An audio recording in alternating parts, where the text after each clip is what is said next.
had this really clear idea once. A naked girl in darkness holding an orange lightsaber and it just lighting up her body.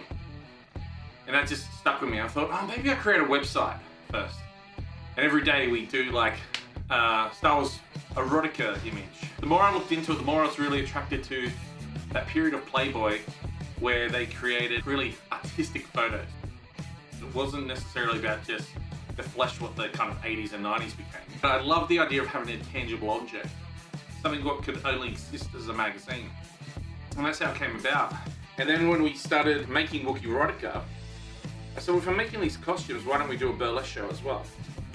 And that's how the Empire Strip Backs came around. So the idea for the book was around before the show.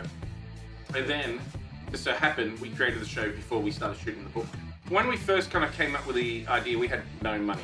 Doing a show was an immediate way where we could cover some costs and, you know, extend, make the book. We didn't really have that many contacts in the Star Wars fandom, so everything we kind of borrowed or made. And we made it for the show as well, so we just doubled up on a lot of costumes.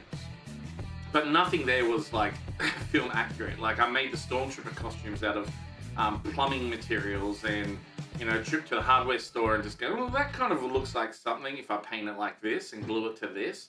But a lot of it was kit bashing, a lot of it was old toys and, you know, kids' costumes that we modified.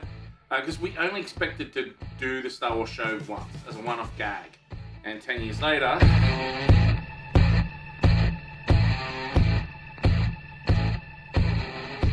I suppose the more elaborate ones were things like the Gamorrean Guard or, you know, the Mon Calamari. Because we hadn't worked with special effects before. We hadn't made like latex masks or anything. So that was the first time we were working with people. And we brought in up and coming makeup artist, Dave SFX, who we used to work with quite a lot. And he was learning as well. So this really exciting energy where we just thought we were doing something like didn't exist before. And this is before like Star Wars was Star Wars. Star Wars was Star Wars, don't get me wrong. But it's not like Star Wars now where, you know, Disney is everywhere, blah, blah, blah, blah. You know, you could get the really classic Star Wars things, but anything left to field, you have to create from scratch. And things, you know, a little tip, like you can't just put a girl in a Stormtrooper costume and have it look good. Because if you put the helmet on, it's so wide because they've got the shoulders and it has to work with the rest of the costume. Then as you start trying to make it sexy, you have to customize the helmet size and everything. So it's a lot of work. It's not just, you know, trying to make something look sexy. You have to make it practical as well as far as what you're doing with it. Whether you're shooting it or whether you're performing in it, it has to be practical for your needs. The difference mainly between us using the costumes in the show and in the book is that when we shoot them, we have a little bit more grace. Like, you know, we can put stuff on where it doesn't have to stay there, you know, for very long. So it's like, put a little bit of gaffer tape and stick it on a girl and just go, stay, stay, stay. Okay, we got it. And then you can fix a lot in Photoshop, you know. On stage, they're dancing, they're moving. That's because the burlesque show is a strippable component. The biggest thing, it has to retain the character. Like, it's one thing making a Stormtrooper sexy, but if you don't believe they're a Stormtrooper, then what's the point?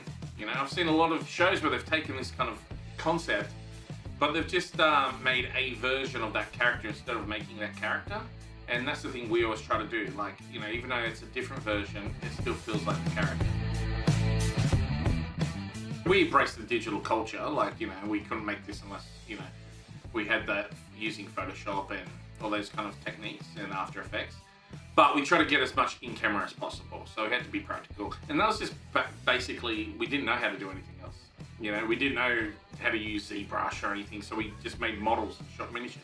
We wanted to relive our childhood by, you know, creating these scenes. One of my throwaway taglines for it was like, you know, combines the best thing about being a kid and best thing about being an adult and just slaps them together. That still stands true. Like, we had blast making these. We make these because they're fun, you know. That's the first thing we do.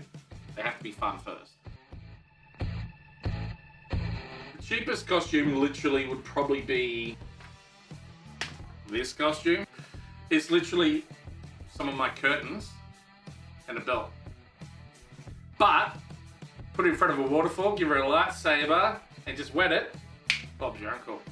At the end of the day, if you're looking at the minimal piece of costuming in that photo, then I haven't done my job with the model. I think my favorite section in this whole thing is Like, I love the adverts. The adverts are the best thing to do because they're so much fun, you know? Just kind of being silly with some like fake products and things like that are my favorite things, hands down. But my favorite kind of pictorial would be Lobot character, for one. Because I was like, how am I going to create Cloud City? Such a unique window design. I've got no money. Ended up driving past this house randomly on a street, and it looked amazing from the outside. So I just contacted the owners and said, can I do a shoot here in the morning? And they said, it'll have to be in the morning when we take the kids to school.